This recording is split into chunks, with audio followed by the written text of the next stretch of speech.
Siempre recordaréis este día como el día en que casi capturáis al capitán Jack Sparrow.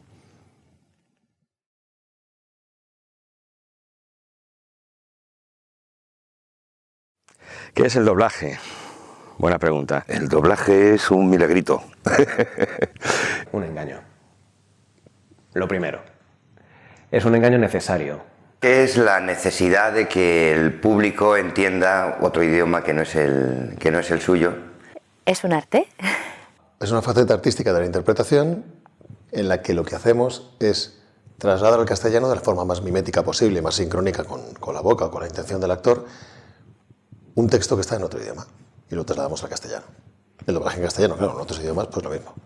Una traducción de un idioma a otro y una interpretación, evidentemente, que debería estar calcada. Es transmitir el trabajo de otros en otro idioma diferente. Trasladar eso que dicen en ese idioma a nuestro idioma para que pase lo más desapercibido posible para el espectador. Hay que intentar que sea todo lo más parecido a la versión original y al final conseguir que sea otra versión original. Y conseguir hacerlo creíble, conseguir hacer creer al espectador que el que está hablando es el actor que sale en la pantalla y no otro que está escondido en un estudio de doblaje y que le está poniendo la voz en el idioma que corresponda.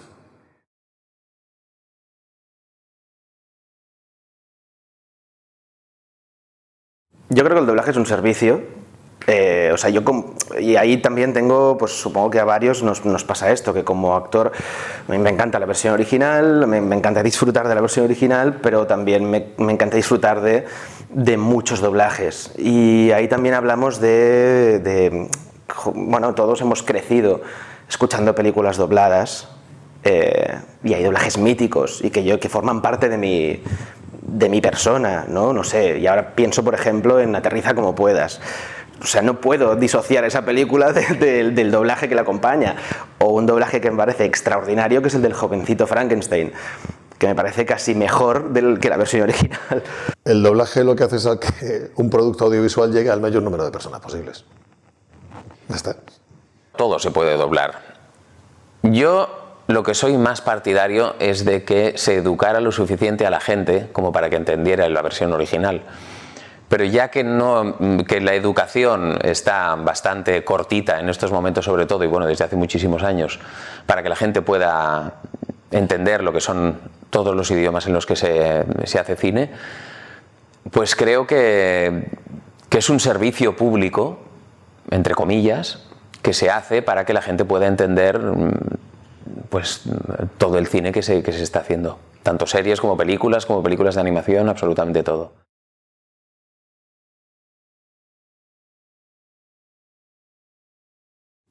Sea en un escenario, sea frente a una cámara o sea a oscuras en una sala como esta, el doblaje es un arte, es actuar, es una actuación. Evidentemente, para conseguir una interpretación tiene que ser actor y ahí es donde entra la parte artística. Estando estático, claro que puedes moverte un poco, pero tampoco mucho porque tienes tu micrófono ahí. El arte de saber transmitir aquello sin estar tú en esa situación físicamente, ¿no? Como el actor que está rodando la película. Cuando no existe la parte artística, lo que tenemos es una sonorización o una traducción simultánea. Pues mira, el requisito indispensable es ser actor, como primero. Se resume en 3 palabras: actor de doblaje. Ser actor. Lo ideal es ser actor. Hay buenos sincronizadores, voces parlantes frías y gélidas que no transmiten, que también doblan. Pero lo ideal es ser actor. Es decir, si no consigues transmitir la misma emoción que el personaje original, por malo que sea, pues estamos convirtiéndonos en meros sincronizadores. Bueno, claro que es importante, pero una voz súper maravillosa, si no te transmite, si no te dice nada, si no sabe llorar ni reír y es como una campana, pues la verdad es que para mí, para mí y para casi todo el mundo no es suficiente. Hay voces que el micro se enamora de ellos. Esto es como tener fotogenia, que se enamora a una cámara, pues hay microgenia, que es que el micro se enamora de ti. Y tú puedes tener una voz aparentemente normal, pero luego, por lo que sea, el micro capta una intensidad y queda una voz tremendamente seductora y maravillosa, pero no es indispensable. Puede ser importante tener una voz muy bonita, pero también puede ser importante tener una voz no tan bonita para hacer unos papeles determinados que son pues más tipo, o otros que no se necesita que tengas una voz tan abellotada, tan bonita o con estas características que la gente se cree que solo por tener una voz bonita vas a hacer doblaje. Lo que sí es muy importante es saber utilizarla, eso sí. O sea, además está en el trabajo que hagas tú con esa voz que el tipo de voz que tengas. Esto ahora, años atrás, la profesión se entendía de otra forma y sí que verdaderamente primaba mucho, bueno, básicamente, si tu instrumento era un instrumento bueno, si tu voz era una voz con avellutada y con, es decir, una voz de galán, en el caso de los hombres, claro, pues entonces parecía que tenías muchísimas más posibilidades de trabajar. En cualquier caso, los otros papeles anteriormente, años atrás, también se cubrían en las películas.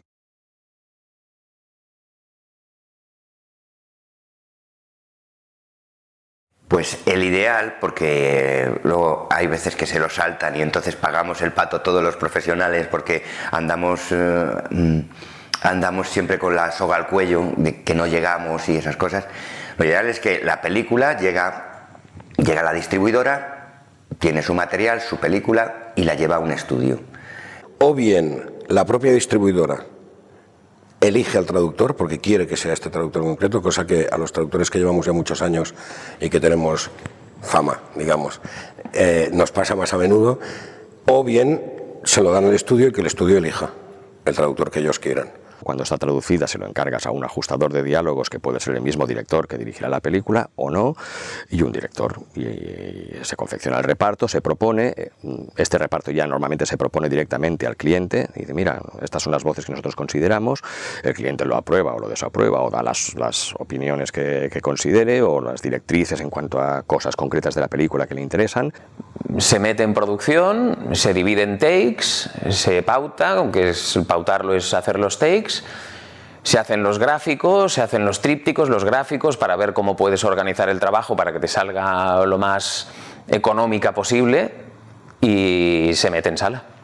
Pues llaman a todos los personajes a doblarla al estudio, a la sala, y a partir de ahí pues el director es el que está más pendiente de la película y de la labor que hagan los actores. Una vez que se ha sonorizado ya forma parte de los técnicos, ¿no? Hacer la mezcla y hacer la mezcla final de la película.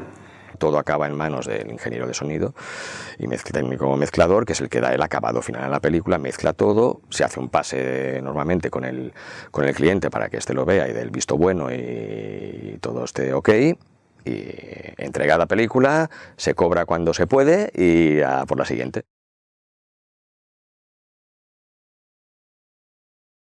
Yo creo que es un pilar fundamental de este trabajo, es que haya una buena traducción y una buena adaptación. Una traducción es una cosa, una traducción audiovisual es otra. La traducción audiovisual es un tipo de traducción muy especial, porque claro, va incluida imagen y sonido. Empezando por la traducción, es decir, que una traducción sea adecuada y esté bien y no tampoco sea una traducción creativa. Yo prefiero siempre trabajar con traductores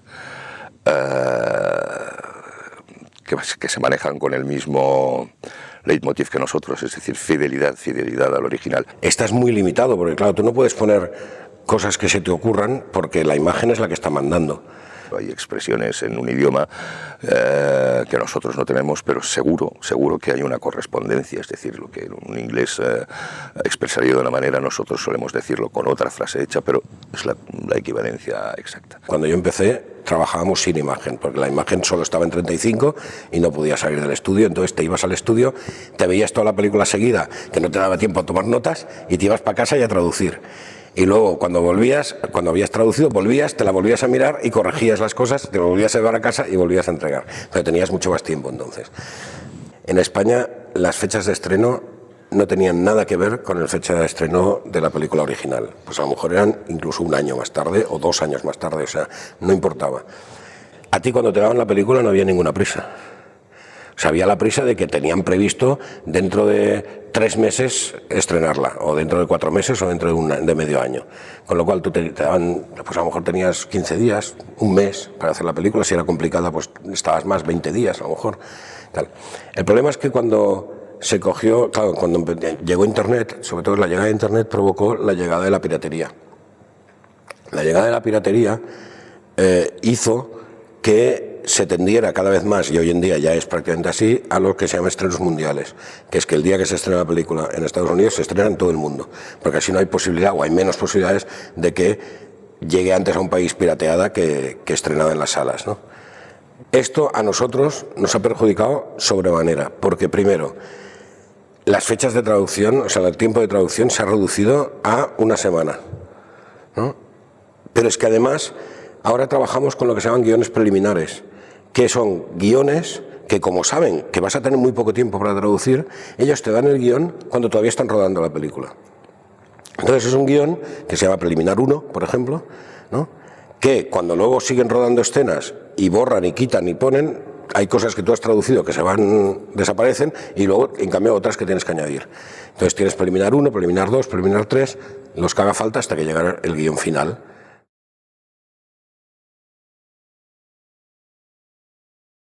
Pues un ajuste es convertir en diálogos de película lo que es una traducción. Sin perder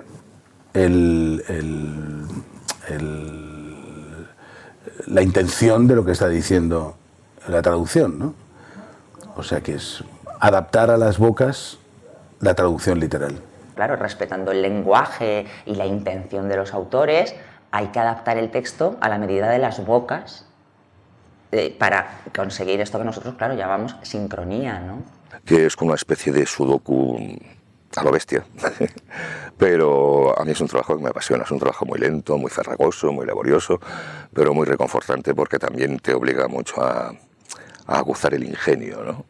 Para que aquello siga diciendo lo mismo, aunque tú le tengas que dar la vuelta como un calcetín, pero que luego te cuadre con las bocas, que las labiales caigan en su sitio, que tenga la duración correcta, etcétera, etcétera, para que luego eso, se produzca el milagrito y la gente olvide que lo que está escuchando no es lo mismo que está emitiendo esa boca que él está mirando en pantalla, ¿vale? Entonces, hay que conseguir diálogos que sean creíbles y conseguir que esos diálogos tengan relación con el movimiento de los labios del personaje. Personaje a personaje, frase a frase, palabra a palabra, hace que encaje en la boca de esos personajes.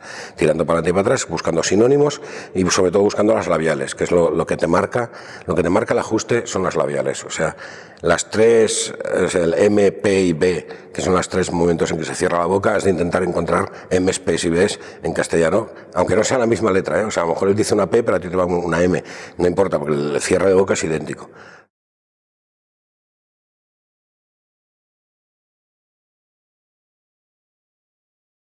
El director de doblaje es el responsable absoluto de lo que ocurre desde el momento en que te entregan la película hasta que tú la devuelves doblada, ¿no? Pues bueno, se encarga de hacer un reparto ideal, se encarga de orientar a los actores de cómo tienen que hacer su trabajo. Explicarle la película, explicarle su personaje y luego conseguir llevar al actor al personaje que requiere la película. Digamos que el director en ese momento es espectador, ve la película original y le dice al actor si está consiguiendo lo mismo o si se está desviando del camino.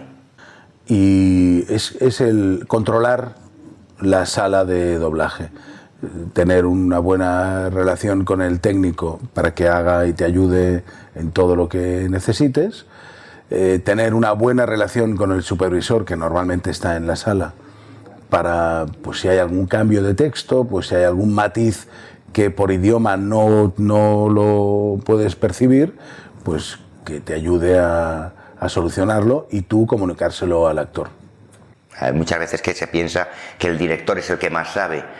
No tiene por qué. O sea, el director lo que tiene que tener es sensibilidad para captar el original y saber llevar al actor a lo que quiere.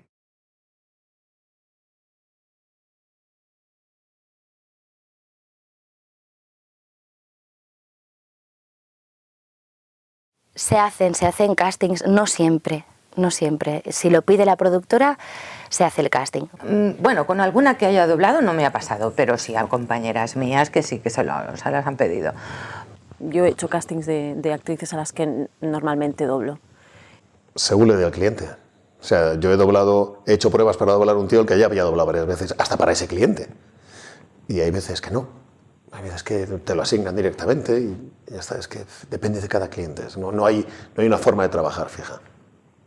El que el director original quiera oír más de una voz, o incluso a la misma voz que ha doblado a ese actor siempre, que quiera oírlo también para poder ver si entra dentro de ese personaje, porque tú puedes haber doblado muchas veces a un actor, pero a lo mejor en esa película da unos matices muy especiales y entonces a lo mejor el director piensa, vamos a ver si puede hacerlo también. Pero sí son habituales, últimamente sí son habituales, que para cualquier serie, ya no digo puntera, porque hay trabajos que tampoco son punteros a lo mejor y también piden pruebas. Intentamos, hoy en día se intenta mucho el tema del match voice, los americanos, que son los que mandan a fin de cuentas sobre sus productos, que están poniendo más hincapié y más énfasis en el tema del match voice, que la voz original y la del actor de doblaje sean lo más parecidas posibles. Patrick Dempsey y yo no nos parecemos absolutamente en nada, pero en nada, somos el día y la noche. Hay unos clientes que cuando hacen la prueba sí, para ellos es interesante, porque lo valoran sobre todo en el país de origen de la película, que tu voz tenga match con la voz original. Y hay otros que dicen, no, es que yo sé cómo interpretas, y ya aparte que la has doblado o no, pero es que me gusta cómo lo haces y sé que este tío lo vas a hacer bien, aunque no te parezca mucho la voz. Hay opciones. Ellos allí luego, pues igual que nos pasa a nosotros, de interpretación no tienen ni idea. Lo que escuchan es el tono de voz y que les cuadre. Entonces lo que buscan es que suene muy parecido. Que sean mejor o peor actor, ellos no son capaces de valorarlo. Claro, hay casos y casos, hay casos mega consagrados, ¿no?, en los que se considera que modificar esa voz ya es como traicionar un poco el oído del espectador y en algunas ocasiones creo que es cierto. A mí me pasa de repente estar viendo un actor y que lo doble otro al que no estoy acostumbrado y haces, hostia, también es cierto que te acostumbras enseguida, ¿no?, por convención.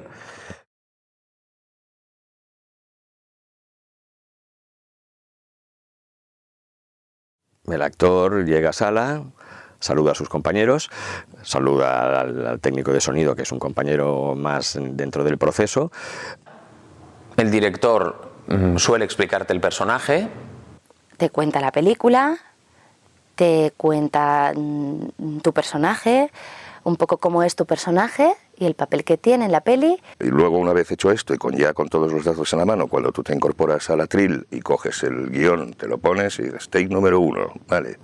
Un take es la medida, es una toma, como si dijéramos la misma palabra lo dice, es una toma, es la parte en la que se corta una parte del diálogo para poder luego trabajar en producción, ver cuántos takes hay en la película, cuánto tiempo más o menos vas a tardar y valorarlo también económicamente luego para que en producción puedan saber cómo se reparte dentro de la estipulación del convenio. Hay que escucharlo y hay que tomar todas las referencias posibles. Esta es la primera secuencia, bueno, pues déjame ver la secuencia entera para ver qué pasa. Y igual, ensayas las veces que estimes necesarias para grabar. Lo corriges, pinchas, repites.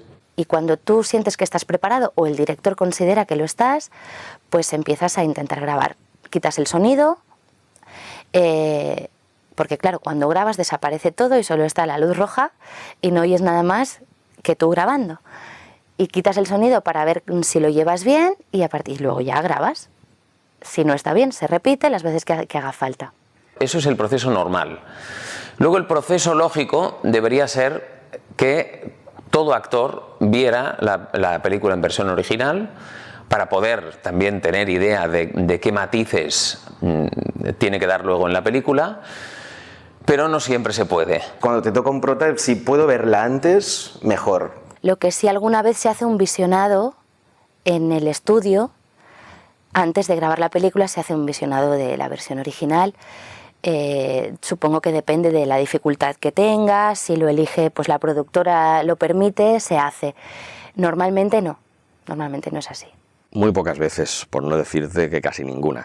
Antiguamente era más posible, sobre todo a nivel de películas de distribución de cine, porque entonces todo se cuidaba mucho más, los mismos supervisores o la gente encargada de llevar esa película le interesaba que tú como actor ya te conocieras toda la historia, ya vinieras con el papel un poco más preparado a sala. En lo que es series de televisión y producción para vídeo, etcétera, etcétera, ya por un problema de prisas y de tiempo, jamás. Y ahora actualmente, con todo el miedo a la piratería, con todo ese pánico, sobre todo a nivel americano, justificado por otro lado, ¿no? Porque después por internet lo puedes encontrar todo antes de tiempo, ¿no?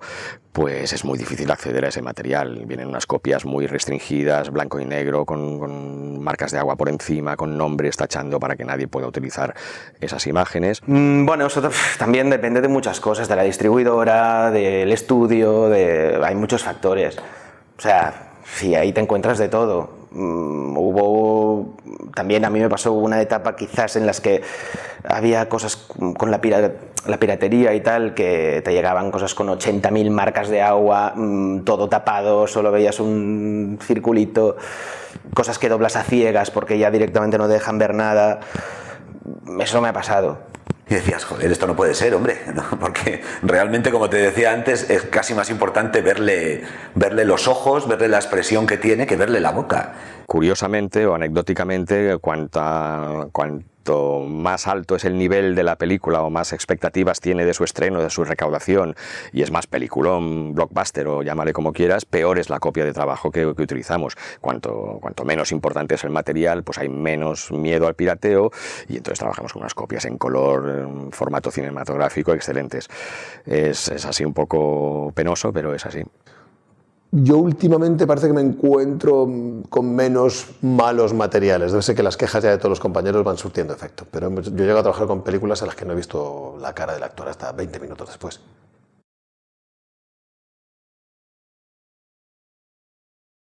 Yo creo que lo que nosotros deberíamos hacer es calcar lo que tenemos en otro idioma y darle la vida que tiene en el idioma original.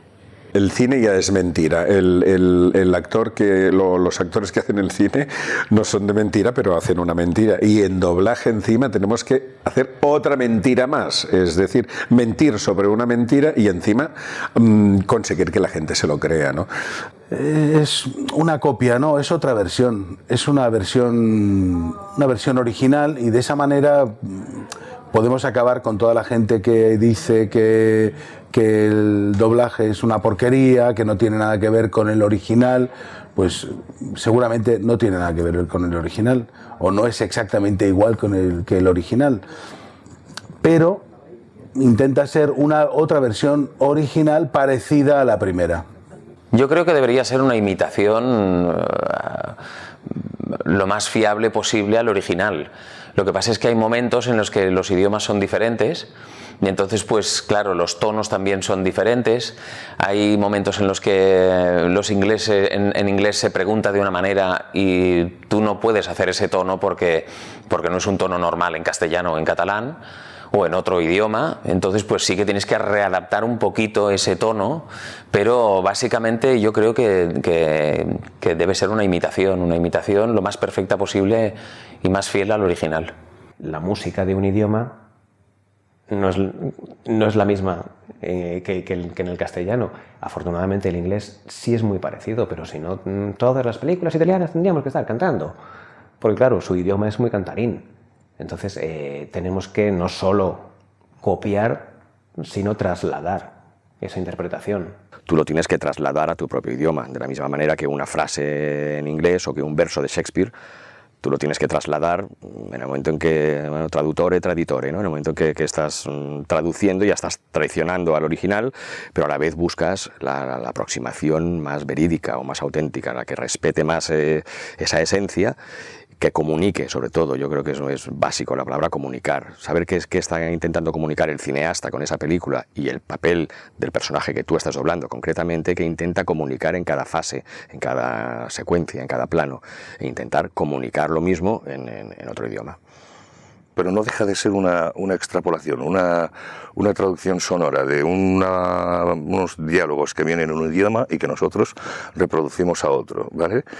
Empleando los mandamientos básicos de nuestra profesión para no salirnos de lo correcto y siendo siempre, insisto, lo más fieles posibles a la versión original. Es decir, nosotros no estamos aquí para inventar nada. Estamos aquí para reproducir exactamente lo que veremos en pantalla, solo que extrapolado a otro idioma. En un principio nuestra labor es interpretando, imitar el original y solo o yo por lo menos, ya cada uno, solo reinterpreto si creo y tengo el permiso del director para intentar darle algún matiz nuevo que se incorpore al personaje, que no esté en el original. Yo cuando doblo estoy al servicio del actor que está en pantalla. Nosotros no creamos nada. Tampoco para mí sería la palabra imitar, porque yo no estoy imitando. Estoy intentando canalizar lo que la actriz ha hecho, o sea, intentando sentir o ver todo el proceso que ella ha seguido para crear ese personaje, para poder llevarlo adelante y pasarlo por mí. Pero cuando ya tienes algo que está ahí, que está ya hecho, y lo que te piden realmente es imitar eso, estás haciendo una imitación del trabajo de otra persona, aunque también puede ser una reinterpretación en tu idioma, claro. Yo creo que es una reinterpretación. Nosotros no nos inventamos el personaje y tenemos que ser lo más fieles posible al original. No es tanto para mí una imitación, porque una imitación se queda en la superficie, se queda en el tono, la musiquita o el timbre de voz. La reinterpretación o el rehacer esa interpretación sí es más artístico, porque ya ahí entran en juego valores como es la emoción o la sensibilidad de cada uno.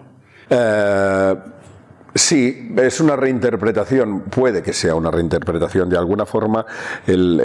Yo no digo que todo el mundo lo haga así, lo que intento es desentrañar de alguna forma cómo ha desarrollado el actor que yo estoy doblando ese trabajo. Intento meterme en su piel, intento acercarme a él lo máximo posible. Ya no tan solo en la voz, que eso es prácticamente imposible, porque quiero decir, cada uno tiene su voz particular, ¿no?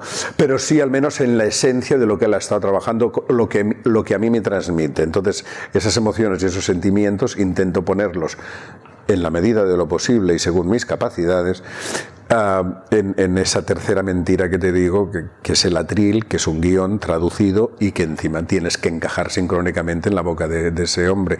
Y yo pienso que si todo esto, en el fondo, está cargado de honestidad, si hay honestidad en el trabajo, todo es posible, todo es creíble y, desde luego, una cosa sí te diré, no es nada fácil.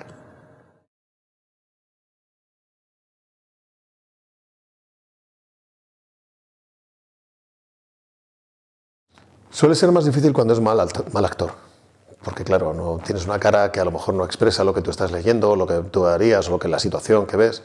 Cuando es un mal actor es, bueno, espera, a ver cómo lo hago, por dónde busco. Sé que su cara no dice eso, pero es que el texto es otra cosa.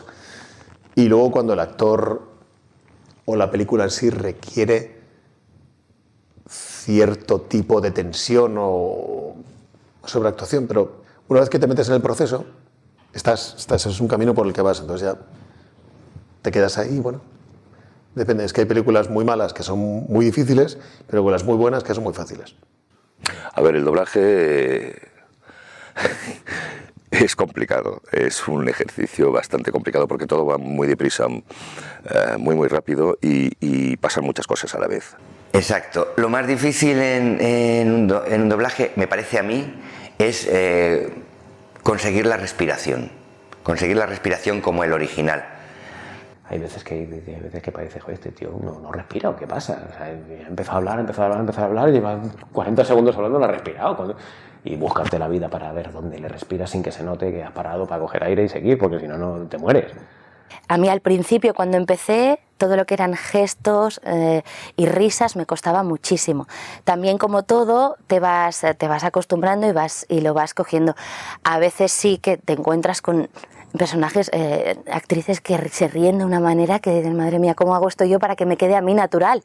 Si es que es imposible, ¿no? O que tienen un tipo de voz específica que cuesta, porque tienen pues una voz más poco timbrada, y tú tienes que intentar acercarte a eso cuando tu voz en realidad pues igual no es así, ¿no? El emocionarte y estar a punto de llorar porque te emociona aquello que estás viendo, pero te tienes que aguantar porque el actor no llora.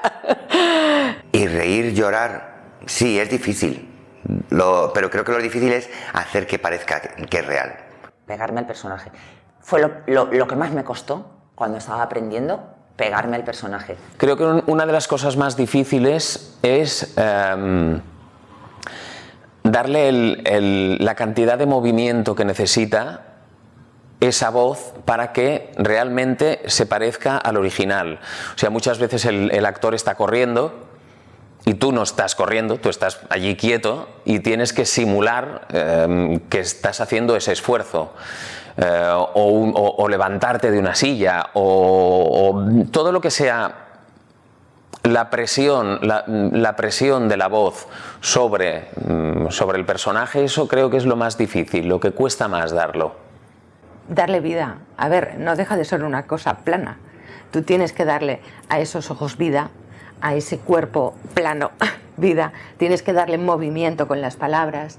A través tuyo, pero renunciando a ti, es decir, esto es algo importantísimo. Hay actores y actrices que, por ejemplo, son grandes en el teatro o que son grandes haciendo ellos los papeles como actores, como personajes, pero que luego se ponen enfrente de otro actor y para prestarle su voz es imposible porque no pueden dejar de ser ellos. Es decir, dan punto de vista sobre el trabajo. Entonces, no estás como espectador, tú, cuando estás doblando. No estás en el cine viendo la película y diciendo, pues mira, está bien o está mal, lo he hecho, se lo he hecho, o yo lo hubiera hecho de otra forma. Que eso es lo que le pasa a gente que ha intentado venir a trabajar en doblaje, actores y actrices, pero que no han podido porque han sido incapaces de renunciar a ellos mismos, a su punto de vista y ponerse al servicio total del muñeco que están allí encima. O sea, son muchas veces incapaces de repetir lo que hicieron en su momento como para pedirles que hagan otra cosa. Entonces, esa es la técnica actoral que nosotros intentamos mantener. Pero es necesario un buen rato de práctica y de aprendizaje, yo diría que años, hasta que llegas a dominar un poquito la profesión. Y con todo y con eso, insisto, cuando llegas a una sala siempre te vas a encontrar con un desafío nuevo, ¿no? Que te va a obligar otra vez a rebuscar en tu experiencia y a lo mejor no lo vas a encontrar allí y tienes que aportar tú una solución de motu propio. Hombre, tenemos que... No llega a ser la segunda versión que se hacía al principio, cuando era el cine en mudo, o el cine antes de que apareciese el doblaje, que fue precisamente un invento para abaratar costes. Lo que se hacía era rodar 2 versiones de la película, o 3, dependiendo del decía, pues una la ruedo con actores ingleses, otra la ruedo con actores hispanos que hablan en español, y otra con franceses para la versión francesa, si hubiese sido el caso. Y entonces lo que hacían era eso, hacer lo mismo, el mismo guión, otros actores, y en los mismos decorados, todo igual, y era como, bueno, pues la copia china de la película.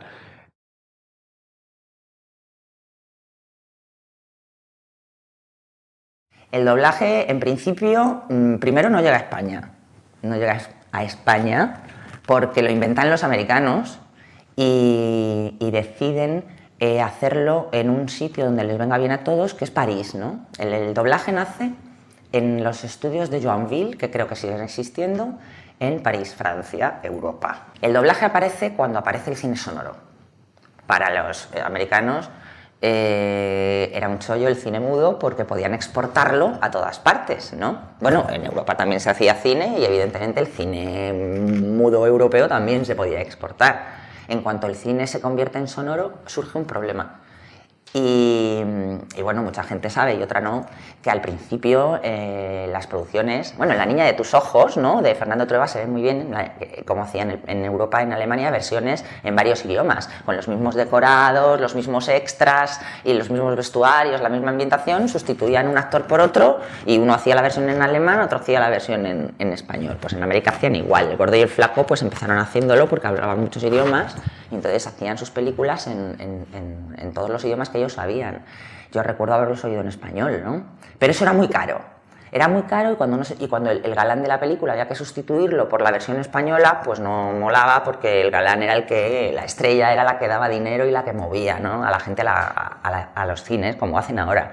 Y entonces alguien de la Metro inventó el doblaje hacia finales de los años 20 y lo pusieron en pie, invirtieron mucho dinero. A estas primeras personas que se llevaron a Francia, a París, para trabajar allí en los doblajes, se les trataba como estrellas de Hollywood, se les pagaba en dólares.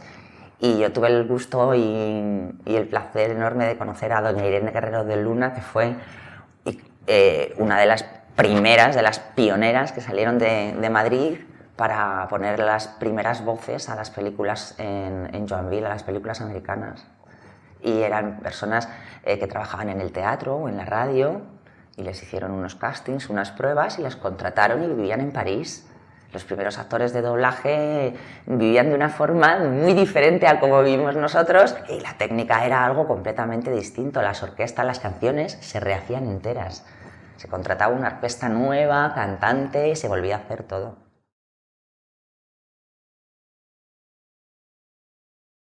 Es otra, no tiene nada que ver con lo que era cuando yo empecé, hace 25, 26, 27 años.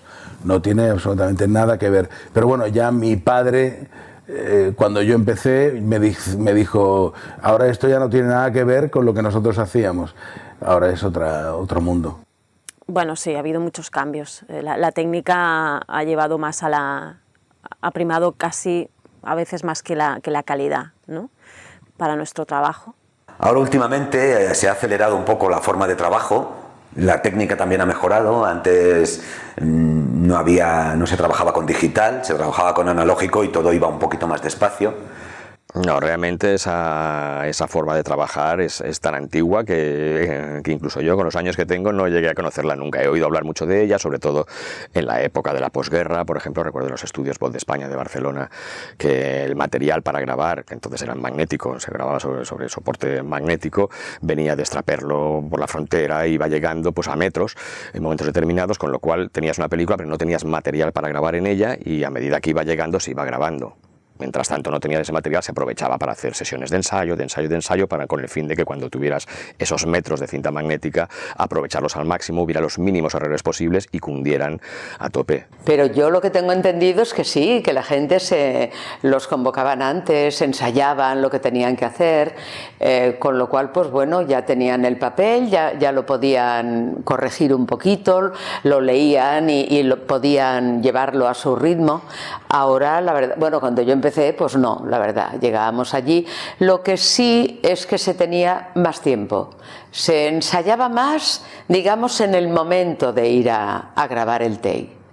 Soy de esta generación que he pillado todos los cambios. Cuando yo empiezo en el año 90 a trabajar, todavía el cine se está doblando casi prácticamente como se hacía al principio. El sistema es muy parecido. Si el take no te sale, el material no sirve, hay que tirarlo a la basura, volver a preparar el material magnético, físico, volverlo a montar en cabina y volver a hacer el take. Y yo he visto como todo eso desaparece, pero en el año 90 se estaba haciendo igual que en el año 30, prácticamente. Se trabajaba todos juntos, a lo mejor te juntabas con 6 en el atril, con 2, éramos varios, o tú solo, ¿no? Se solía trabajar con más gente en el atril. Ahora todo está más enfocado al sonido, más que los diálogos y más que todo.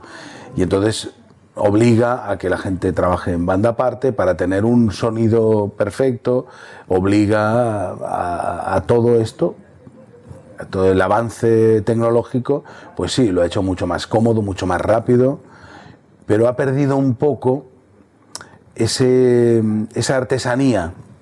La suerte de trabajar hoy en día, una de las pocas suertes, quizá la única, de trabajar en banda aparte, es que puedes retomar tus papeles en orden cronológico de la película. Cuando lo hacías conjuntamente con otros actores, pues era mucho más divertido, interpretativamente hablando, mucho más rico, pero podías empezar por el final y luego hacer el principio. De esta manera, ya que lo vas a hacer tú solo, lo lógico es hacerlo por orden, ¿no? Los inconvenientes de trabajar todos juntos, bueno, que a lo mejor pues éramos 4 y no siempre salía, no siempre todos estábamos brillantes a la primera. Si no se equivocaba uno, se equivocaba el otro, con lo cual todos teníamos que repetir el take las veces que fuera hasta que nadie se equivocaba y aquello quedara bien.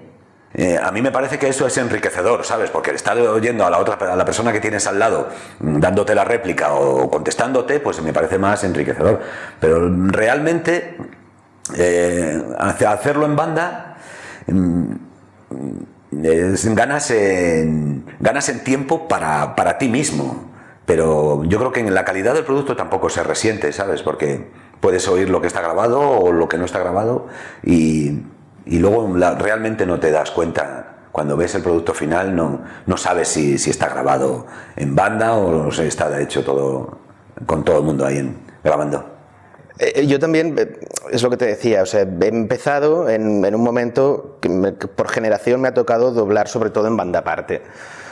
Y tiene sus cosas buenas y sus cosas malas. Acabas antes, pero no tienes al lado el actor que te da la réplica, y eso ayuda mucho no solo a ser equivalente al tono que te está dando tu compañero, sino a la química que hay, en fin, bueno, una cosa de compañerismo también. Siempre es más divertido, no sé. Pero al final, sí, o sea, no sé, a todo te acostumbras. Acabas acostumbrándote a todo, a reírte de un chiste tú solo, a hacer el amor con una pareja tú solo en tu pista. Trabajábamos, si había una pareja en el atril, pues uno tenía una respuesta a la pregunta, y ahora haces la pregunta y te responde 3 días después. Yo lo prefiero, la verdad. Yo tengo que imitar al original, yo tengo que estar con el original, no con el que está al lado. Pero bueno, yo lo prefiero, hay compañeros que no. Porque además así sabemos qué tiempo vamos a emplear en doblar una película. Porque dependes de tu propia forma de hacerlo, ¿no? Hasta de tu propia torpeza. Si estás un día mal, otro día estás sembrado y dices, qué ligerito ha ido. Y ahora solemos trabajar solos y en formato digital. Ya no había ni fotográfico ni magnético, ahora es todo en formato digital. Yo, gracias a Dios, empecé con el magnético, con lo cual el fotográfico, creo que era horroroso, porque si uno se equivocaba, bueno, echaban chispas todo el mundo, pero con el magnético, pues claro, también se estropeaba material y eso, que duda cabe, que también te influía, estabas como un poquito más nervioso a la hora de trabajar, ¿no? Bueno, y oía sexta toma, y era como un poco... Bueno, pero vaya, yo creo que te habitúas a todo. Como contrapartida, la que empezó pues el vídeo, también decíamos que rápido iba todo, ¿no? O sea, que rápido se rebobinaba y que rápido iba todo, que no nos íbamos a poder habituar. Y sí, claro que te habitúas.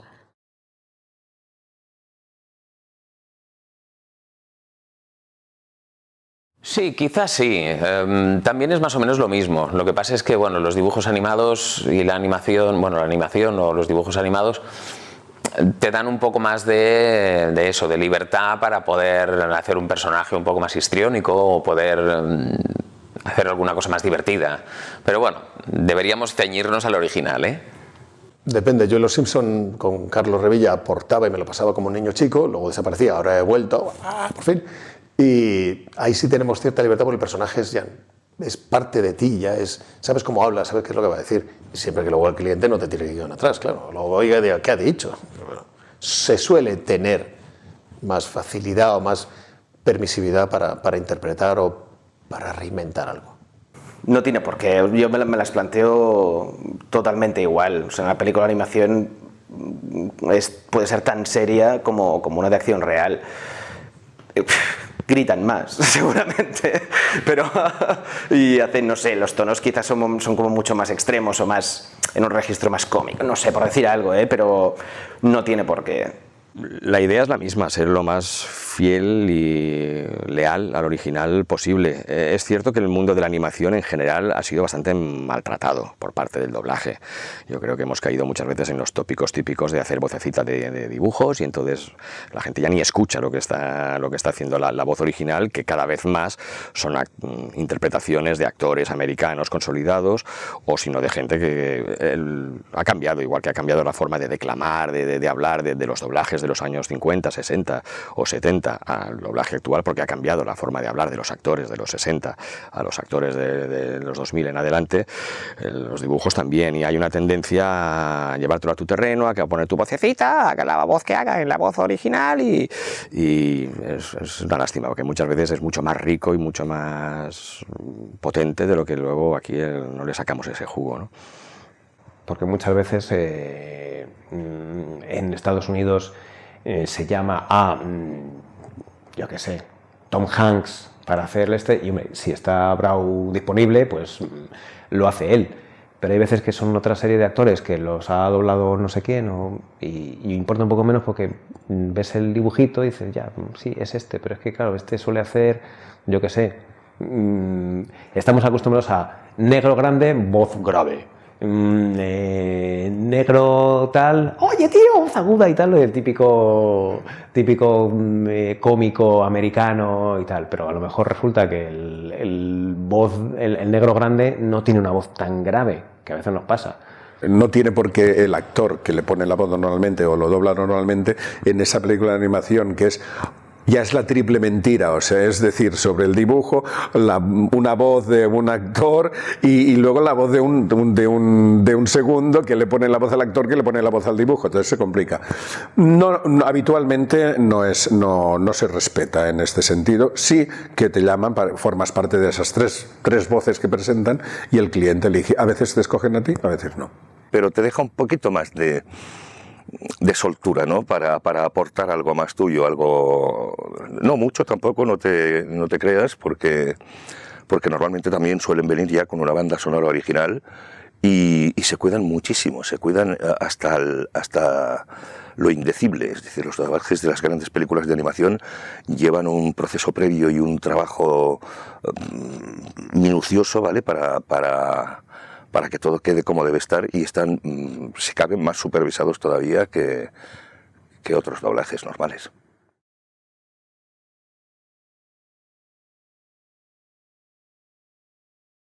Hay algunas que pueden ser indoblables, pero yo soy de la opinión de que debería existir todo para que el espectador pudiera escoger. Yo creo que el doblaje, de momento, como opción, ya no solo para los niños, como dice gente, no, pues para los niños vale, tal. Hay cosas que efectivamente se pueden ver perfectamente en versión original. Yo algunas cosas las veo en versión original y considero que hay cosas que no se deberían doblar. O sea, siempre pongo los dos mismos ejemplos, Delicatessen y Clerks, son dos películas que yo no hubiese doblado. Y en Clerks doblé a Randall. O sea que soy uno de los protagonistas de Clerks y la he tenido que doblar 2 veces, no una sino 2, porque se hizo un primer doblaje en el año 90 y tantos y en el 2000 algo se volvió a doblar de nuevo porque salía en DVD y temas de derechos supongo o no sé qué, salía más barato seguramente volver a doblarla que comprarle el doblaje antiguo al que lo dobló en su día, que diría, pues vale, te lo vendo por tanto. Y dice, joder, si me sale más barato doblarlo, porque desgraciadamente doblar es bastante barato. Hay muchos espectadores que les gustan solo la versión original, entonces debería estrenarse todo en versión original para que la gente pudiera escoger.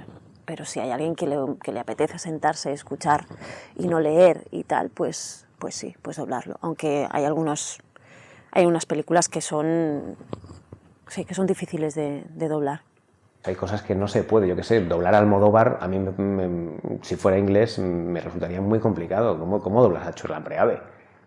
Perdularia, que eres una perdularia. Dice, ¿cómo haces eso en inglés? O sea, es que hay cosas que es muy difícil trasladarlas a otro idioma. Y lo mismo pasa con películas que están en inglés o en francés o en otros idiomas que, yo qué sé, la del Bienvenidos al Norte me parece una película complicadísima de doblar. La he visto doblada y dices, lo que tuvieron que sufrir estos pobres para decir, a ver cómo hacemos que esto suene gracioso. Pues claro, los acentos, no sé qué, dice, ¿cómo trasladas eso? Que es un acento muy local, francés, lo trasladas aquí, ¿qué haces? ¿Que lo haces en gallego? ¿Lo haces en qué lo haces? ¿En bable? Yo qué sé. Por sentido del negocio, sí, que se doblen, pero hay películas que, por la traslación en sí de lo que están contando o dónde se sitúa la historia, dices, es que esto no se debería doblar. Y fíjate que va en mi contra, o de contra de mis compañeros, pero todos somos conscientes de que a veces doblas películas que dices, es que trasladar esto es imposible, estamos haciendo un invento aquí que no es el original al 2000%, pero porque lo que el original está contando es, tú imaginas tener una película kazaja que narra las diferencias entre un kazajo del norte y un kazajo del sur. Y hablan muy diferente y entre ellos no se entienden. ¿Qué haces? O sea, la labor de adaptación es muy complicada y hay productos que yo creo que no se deberían doblar. Yo y más compañeros, claro. Yo creo que sí, que está bien que se doble todo, pero en algunas ocasiones también considero que hay algunas películas que quizá deberían dejarse en versión original, como películas en las que se hablan muchos idiomas, o hay juegos de este tipo que cuando tú lo doblas todo en un idioma, eso puede perderse. Normalmente hay dos tendencias principales. Una es a ponerle acento, siempre que el tío sea latinoamericano, ¿no? Y tú estás haciendo todo castellano y él habla latinoamericano. Y otra cosa es a cambiarlo por otro idioma, sea portugués o sea italiano, que son idiomas fáciles, relativamente fáciles de entender. Lo peor es cuando te encuentras que están tres personas y uno dice no sé qué, no sé cuánto está, y otro dice que no sé qué, no sé cuántos. Claro, eso es, con perdón, una putada. Y entonces ahí sí que o le cambias el idioma o a veces hacemos la trampa esta de decir, bueno, ya la has oído, que hay que hacerlo así, ¿sabes? Esto, o sea, tenemos que pasar por el paso de no sé dónde, ¿no? Ya lo has oído, por el paso este, si no, no hay más remedio, porque es que claro, no puedes decir, dice que tenemos que pasar por el paso tal, porque lo acabas de oír en español, ¿no? Entonces, juegas con eso, pero claro, siempre se debe resolver, todas estas cosas se han de resolver.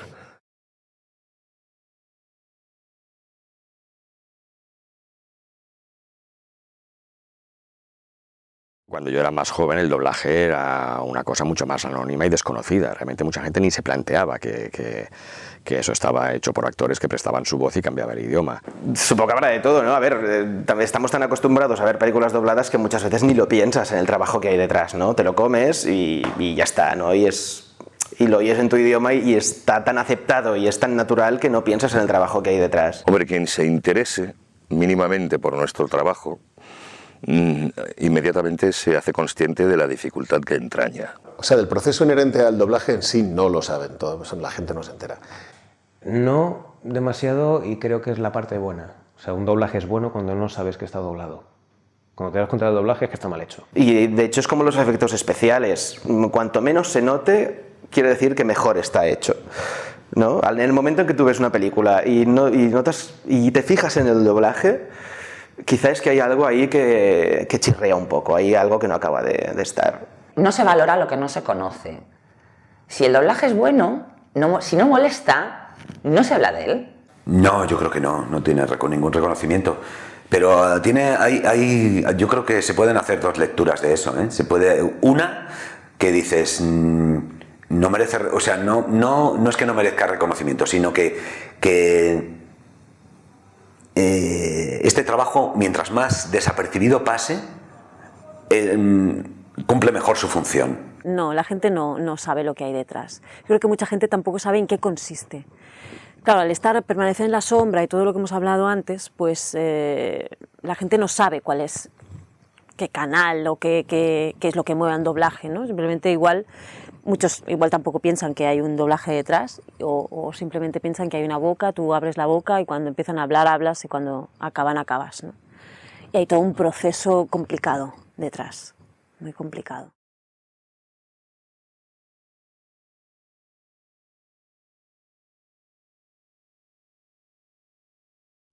Cuando se puede hacer bien con buenos profesionales y con una buena dirección y un buen cliente que lo cuida, sí. Si no, hay veces que se hacen unas mierdas espantosas. Pero es lo que hay, es lo que el mercado demanda. Hay doblaje muy bueno, que posiblemente sí sea el mejor del mundo, cuando se cuida, cuando lo hacen buenos profesionales, cuando todo el proceso está bien cuidado y se mima a la gente en la que se curra. Por lo que he podido ver, sí. Y cuando he viajado fuera y he visto cosas dobladas me han horrorizado. Bueno, sobre todo porque hacen una traducción directa, ¿no? Es aquello, no pasan por la interpretación ni pasan por... He visto cosas dobladas que son un auténtico espanto. Aquí también, ¿eh?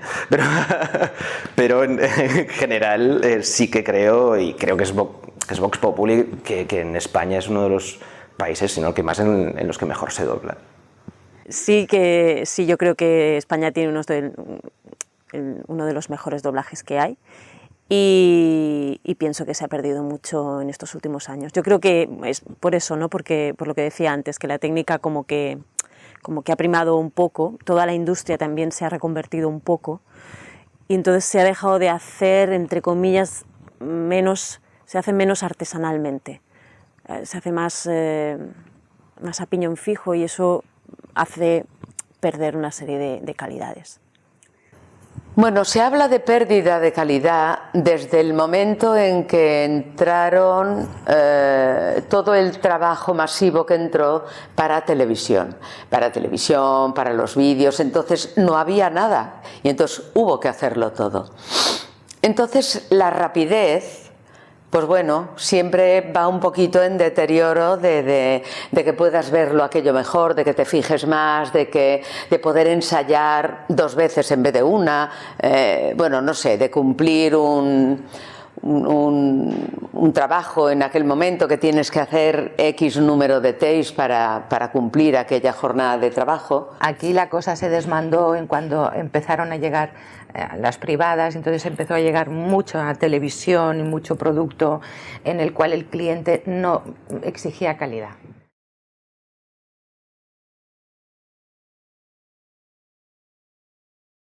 Yo creo que se hace un poco por todo, pero para que llegue a más gente, naturalmente, y para que llegue a más gente, pues claro, el señor que pone ahí su dinero, o el exhibidor, o el que sea, lo que le interesa es que vaya a ver esa película cuanta más gente mejor.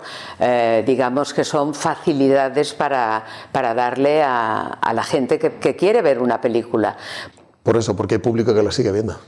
Y porque es necesidad de mercado y porque hay un mercado televisivo cada vez que tiene más canales y hay un mercado del cine que ha hecho que los cines en versión original se fueron extinguiendo. O sea, es lo que el público necesita y demanda.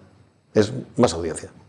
No, realmente lo que a veces sorprende un poco es que se nos acuse de manipular la versión original, por supuesto, una manipulación, bueno, todos los procesos de postproducción de una película lo que hacen es manipular esa obra original, añadirle unos violines, añadirle un talonaje, unos colores concretos, un blanco y negro, todo eso son manipulación de lo que has grabado con la cámara, todo es hacer trampas a partir de ese momento, que es el cine, sino una enorme trampa maravillosa y mágica, y el doblaje es una parte más de ese proceso. Realmente nos pagan por hacerlo. El dueño de la obra audiovisual decide que esa obra, cuanto más alcance tenga y más repercusión tenga, pues para él será mejor o peor, o decide no doblarla. Él es el que decide pagar un dinero extra para que esa película pueda ser oída en otros países con sus idiomas respectivos, con lo cual hay poco que decir. No somos nosotros los que secuestramos las películas o las doblamos por obligación y obligamos a la gente a verlas dobladas, y menos ahora, en la época actual que se permite poder escuchar en DVD, Blu-ray, incluso en la mayoría de emisoras de televisión también puedes escuchar la versión original y elegir tú con un simple gesto de un dedito, apretando un botón, en qué idioma quieres oírla.